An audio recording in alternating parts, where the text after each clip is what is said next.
যেখানে 24 জন যৌনের মধ্যে 20 জন যৌন তীর্থঙ্কর মোক্ষ লাভ করেছিলেন। হ্যাঁ, আমরা কথা বলছি ঝাড়খণ্ডের পরেশনাথ পাহাড়ে। এই পরেশনাথ পাহাড়ের নাম কোথা থেকে এসেছে?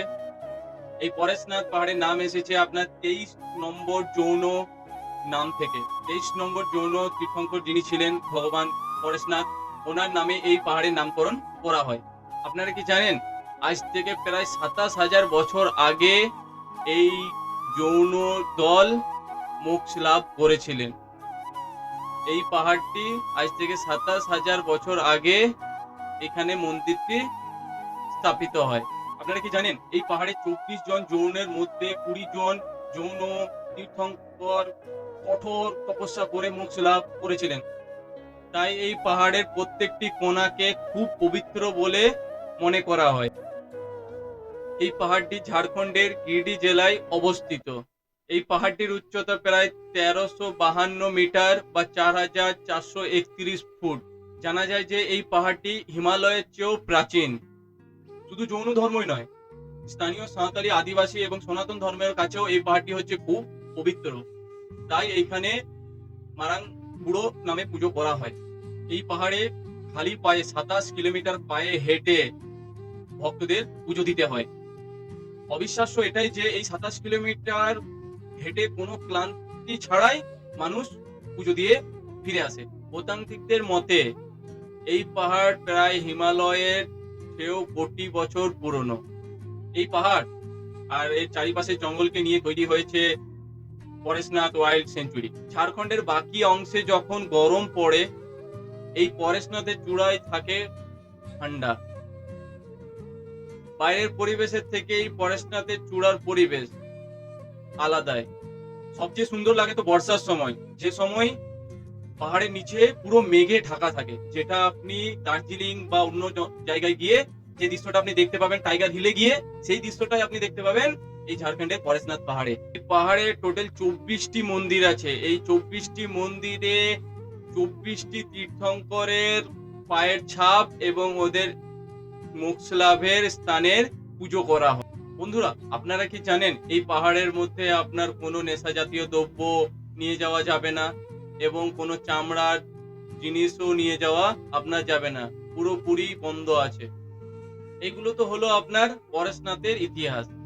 এবারে জানবো আমরা পরেশনাথ আপনারা যাবেন কিভাবে, থাকবেন কোথায়, আর ঘুরবেন কি কি। তাই ঘুরতে যাওয়ার ইচ্ছাটা হচ্ছে আপনার আর নিয়ে যাওয়ার দায়িত্বটা আমার।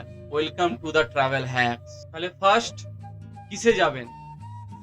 আপনারা পরেশনাথ দুটো ভাবেই যেতে পারেন, একটা হচ্ছে বাইক আর একটা হচ্ছে আপনার ট্রেন। বাইকে যদি আপনি যেতে চান, বাইকের রুট আপনাদেরকে আমি দেখিয়ে দিচ্ছি।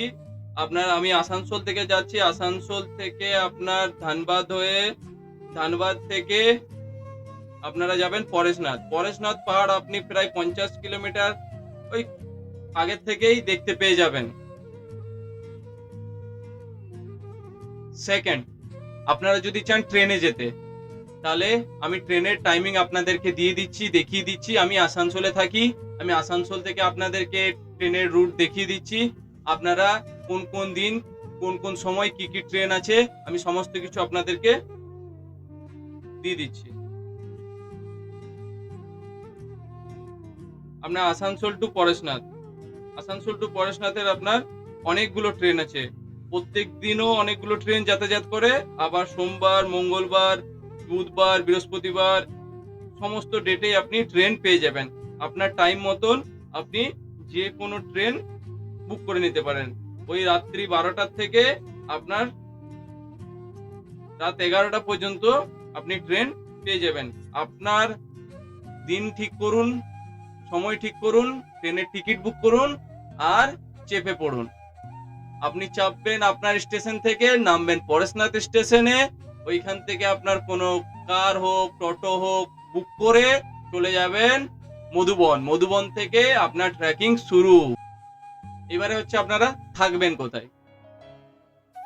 পরেশনাথের পদদেশ যেটা বলে, আপনার পরেশনাথের নিচে যেখান থেকে আপনি ট্রেকিং শুরু করবেন, ওই জায়গাটা হচ্ছে আপনার মধুবন। এই মধুবনে আপনি অনেক হোটেল পেয়ে যাবেন, অনেক হোটেলও আছে, রেস্টুরেন্ট আছে, আপনার খাবারও কোনো প্রবলেম হবে না।